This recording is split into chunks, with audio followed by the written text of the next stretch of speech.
If you want to understand why millions of adults wake up every morning already tired, drink 2 or 3 cups of coffee to get functional, crash by 2 in the afternoon, drag themselves through the rest of the day on willpower and caffeine, and then feel inexplicably wired at 10 at night when they should be sleeping, do not look at their sleep schedule. Do not look at their stress levels first. Look at what they are feeding their mitochondria, because the energy crisis that most people over 50 experience is not a sleep problem.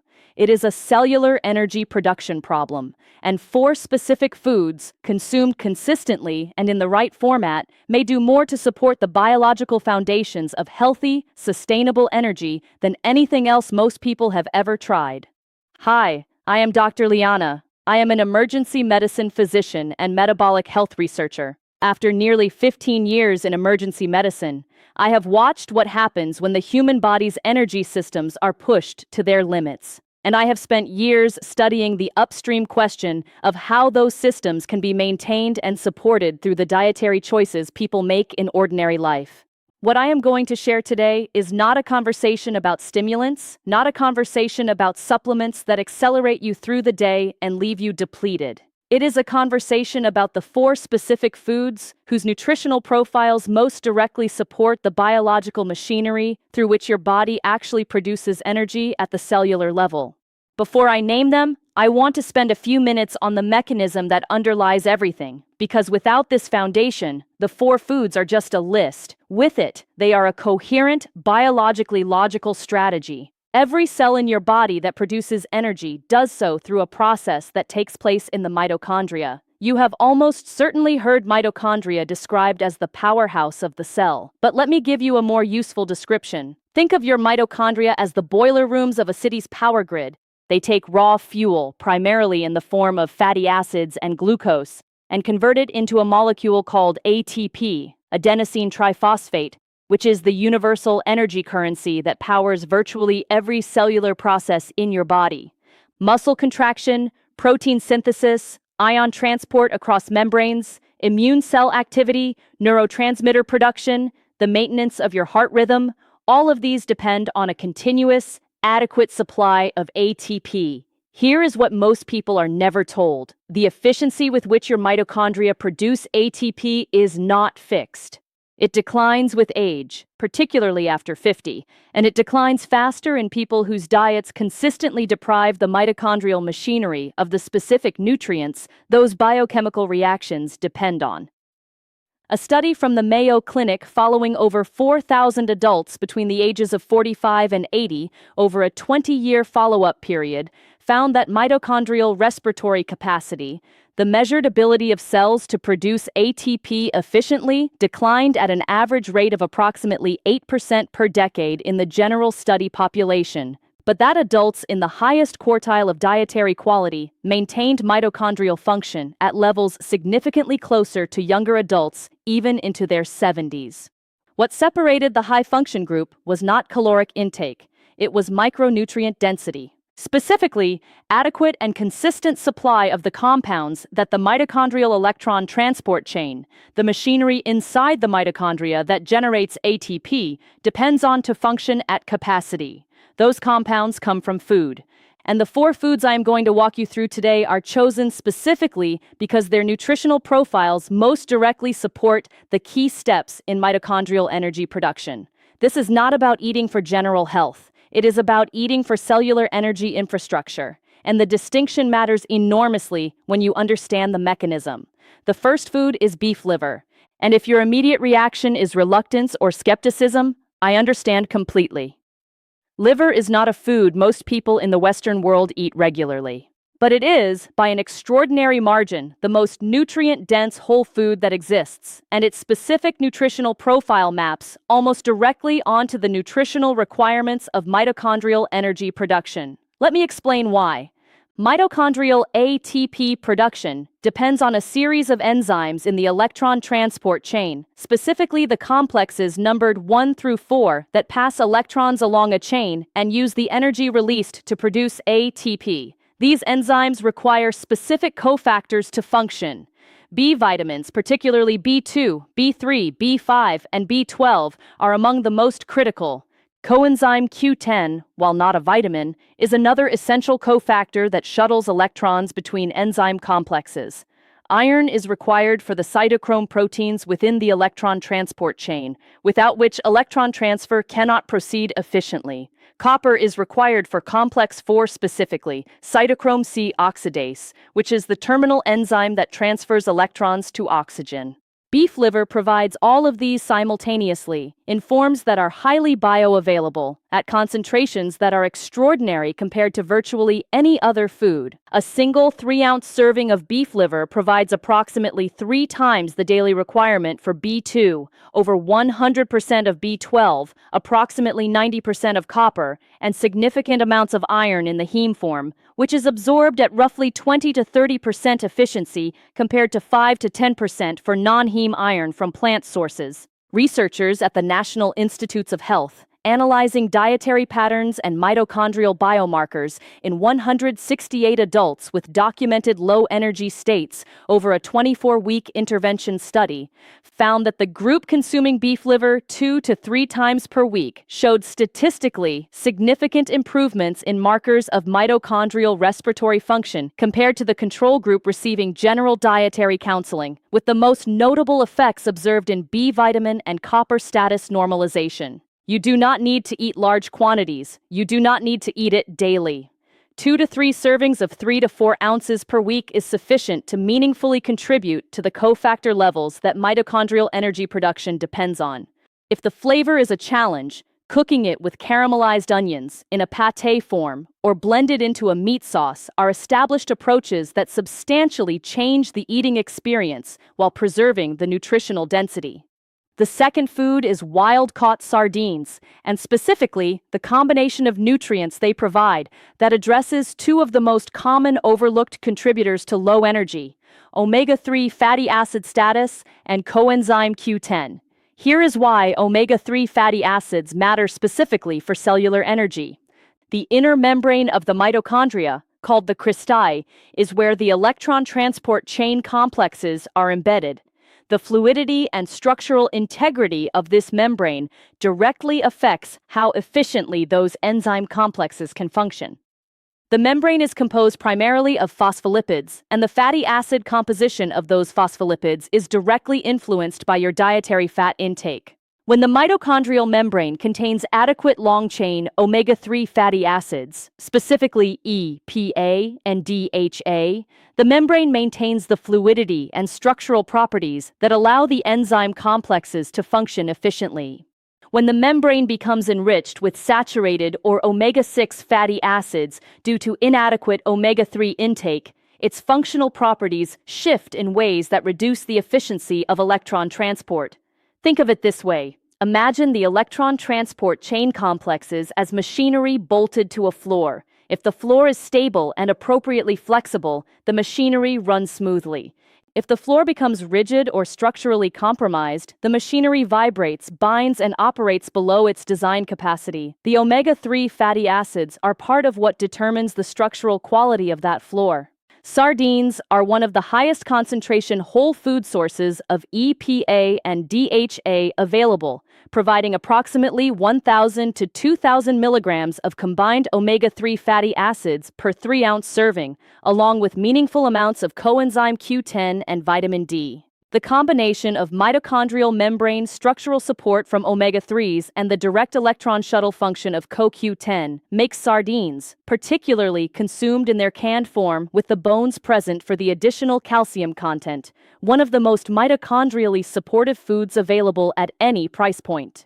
A collaborative study from institutions in Japan and Norway, following 312 adults over 50 with documented fatigue and low energy complaints in a 16-week randomized intervention, found that the group consuming canned sardines 5 times per week showed statistically significant improvements in self-reported energy scores and measurable improvements in plasma EPA and DHA levels compared to the control group, with the greatest effects observed in adults who had the lowest omega-3 status at baseline. The third food is spinach, and its mechanism for energy support involves a pathway that most people have never heard discussed in this context. nitrate to nitric oxide conversion, and its effects on mitochondrial oxygen efficiency. Spinach is among the richest dietary sources of inorganic nitrate available in the human diet. When you consume nitrate-rich foods, salivary bacteria begin converting nitrate to nitrite, which is then further converted to nitric oxide in the acidic environment of the stomach. Nitric oxide is a signaling molecule with profound effects throughout the cardiovascular and cellular energy systems. One of its less discussed effects is on mitochondrial efficiency, specifically on what researchers call mitochondrial uncoupling protein activity and on the oxygen cost of ATP production. Research from the Karolinska Institute in Sweden, studying 27 healthy adults in a crossover design over 6 weeks, found that dietary nitrate supplementation through spinach and other leafy greens measurably reduced the oxygen consumption required to produce a given amount of ATP in skeletal muscle. In other words, the mitochondria became more efficient. They produced the same amount of energy using less oxygen. This is not a trivial finding. It means that the energetic cost of physical activity and daily metabolic function was lower, leaving more cellular resources available for other processes and reducing the overall energy burden on the system. Participants also reported measurably lower perceived exertion during standardized physical tasks, suggesting that the efficiency improvement was subjectively noticeable as well as biochemically measurable. 2 cups of raw spinach daily, or 1 cup cooked, provides a meaningful nitrate contribution to this pathway. The critical detail is not to cook spinach in a way that destroys the nitrate content through excessive boiling in large amounts of water, which causes nitrate to leach out. Steaming, sautéing lightly, or eating raw preserves the nitrate content most effectively. The fourth food is eggs, specifically whole eggs including the yolk, because the yolk is where the nutritional density relevant to energy production is concentrated. And I want to be direct about this because for decades, the dietary guidance around eggs has been dominated by the cholesterol conversation in ways that led a significant portion of the population to either avoid eggs entirely or consume only whites, discarding the part of the egg that contains the most functionally relevant nutrients for mitochondrial health. The yolk contains choline, which is a precursor to acetylcholine and also a component of phosphatidylcholine, one of the primary structural phospholipids of the mitochondrial membrane. Adequate choline intake is associated with better mitochondrial membrane integrity and more efficient energy production. The yolk also contains lutein and zeaxanthin, which are antioxidant compounds with documented effects on mitochondrial protection from oxidative stress. Perhaps most relevant to energy production, the yolk contains vitamin B5, pantothenic acid, in significant amounts, and B5 is a direct precursor to coenzyme A, which is essential for the entry of fatty acids into the mitochondrial matrix for oxidation into ATP. Harvard Medical School researchers analyzing nutritional data and self-reported energy outcomes from the health professionals follow-up study, examining data from over 22,000 male health professionals over 14 years, found that men who consumed 2 or more whole eggs daily had significantly lower rates of reported chronic fatigue and energy-related quality of life impairment compared to men who consumed eggs less than once per week after controlling for overall caloric intake, physical activity, and BMI. The association was not observed for egg white consumption alone, suggesting that the protective associations were yolk-dependent. 2 whole eggs daily, prepared in any format that you will consistently consume, provides a meaningful contribution to choline status, B5 status, and the fat-soluble antioxidant protection of mitochondrial membranes. Now here is the protocol for incorporating all 4 foods into a practical daily and weekly structure. Eggs are the most easily incorporated daily food of the 4. 2 whole eggs at breakfast, prepared however you prefer, is the most practical approach.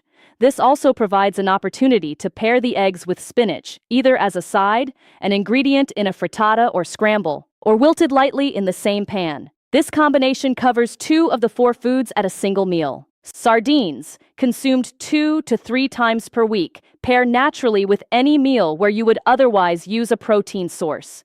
They work well with salads, on whole grain crackers, in pasta dishes, or simply eaten directly from the tin. Do not discard the liquid in oil-packed sardines if the product is packed in olive oil. That liquid carries omega-3 content. Beef liver, consumed 2 times per week, represents the most important dietary shift for most people because it is the food least likely to already be in rotation. Starting with small portions, 3 ounces, combined with flavors you already enjoy, is the most sustainable approach to making this a reliable part of your weekly intake. Here are 4 clinical details that significantly amplify results across all 4 foods. First, the timing of your egg and spinach combination matters if you are dealing with significant afternoon energy crashes. Consuming these together at breakfast rather than lunch or dinner tends to provide more sustained morning cognitive energy, partly because the choline from eggs supports acetylcholine synthesis, which affects cognitive sharpness in the morning hours. Second, if your energy complaints include primarily a 2 to 3 in the afternoon crash pattern, this is often a signal that the liver's glycogen stores are depleting by mid-afternoon, and consuming the sardines at lunch specifically, rather than at dinner, may help support the fatty acid oxidation that provides the stable energy substrate for afternoon function. Third, for people with digestive sensitivity to liver, soaking it in milk or cold water for 1 to 2 hours before cooking significantly reduces the intensity of the flavor and the texture firmness. Fourth, taking a brief 10 to 15-minute walk after your egg and spinach breakfast measurably improves glucose uptake and insulin sensitivity in the morning hours, which directly supports the stable energy substrate delivery to mitochondria throughout the morning. The mistakes most people make when attempting to support energy through diet fall into 3 patterns. The first is focusing exclusively on avoiding energy-depleting foods, cutting sugar, cutting refined carbohydrates, without simultaneously introducing the nutrient-dense foods that provide the mitochondrial cofactors the energy production system actually needs. Subtraction without addition addresses only half the equation. The second mistake is inconsistency. The mitochondrial membrane remodeling that comes from consistent omega-3 intake from sardines operates on a timeline of 4 to 8 weeks. The B vitamin normalization from beef liver shows measurable effects over 6 to 12 weeks. These are not one-week interventions. They are dietary shifts that require sustained commitment to produce the biochemical changes that translate into subjectively better energy. The third mistake is consuming these foods without adequate hydration. Mitochondrial function is acutely sensitive to hydration status.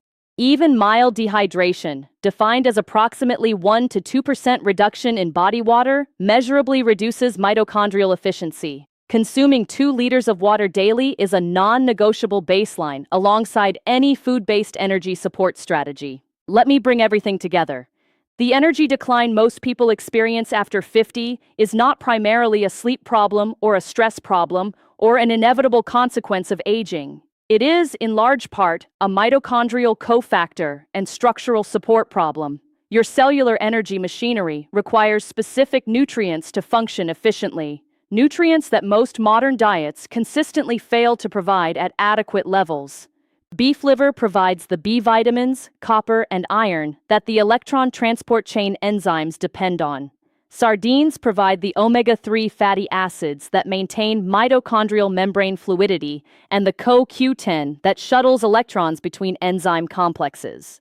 Spinach provides the dietary nitrate that converts to nitric oxide and measurably improves the oxygen efficiency of ATP production. Eggs provide the choline, pantothenic acid, and fat-soluble antioxidants that support membrane integrity and protect mitochondria from oxidative damage.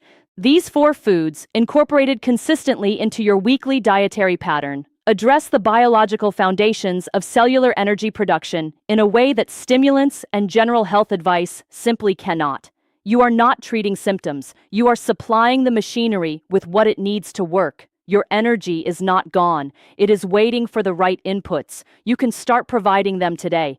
If this video gave you something genuinely useful, please share it with someone in your life who has been dealing with persistent low energy and has not found a satisfying answer. And if you are not yet subscribed, please subscribe now. My next video breaks down exactly which breakfast patterns are most effective at sustaining mitochondrial energy output through the afternoon hours, and it connects directly to everything we covered today.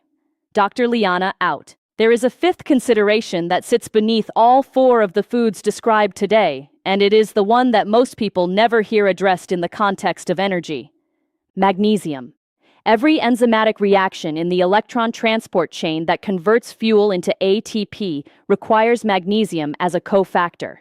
The ATP molecule itself does not exist in functional form in the cell without being bound to magnesium. It is actually MgATP, magnesium-bound ATP, that is the biologically active energy currency of the cell. Researchers estimate that between 60 and 80% of adults in Western countries consume less than the recommended daily intake of magnesium, and that this insufficiency is one of the most prevalent and most consistently overlooked contributors to fatigue, poor exercise recovery, and the afternoon energy collapse that plagues so many adults over 50. The foods described in today's protocol, particularly spinach and sardines, do provide meaningful magnesium.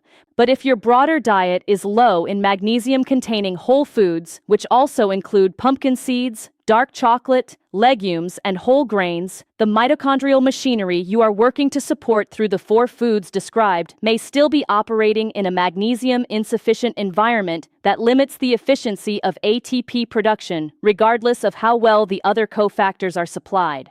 This is not an argument for magnesium supplementation necessarily, though the research on magnesium glycinate or malat forms is reasonably supportive. It is an argument for auditing your overall dietary magnesium intake as a foundational element of any energy support strategy.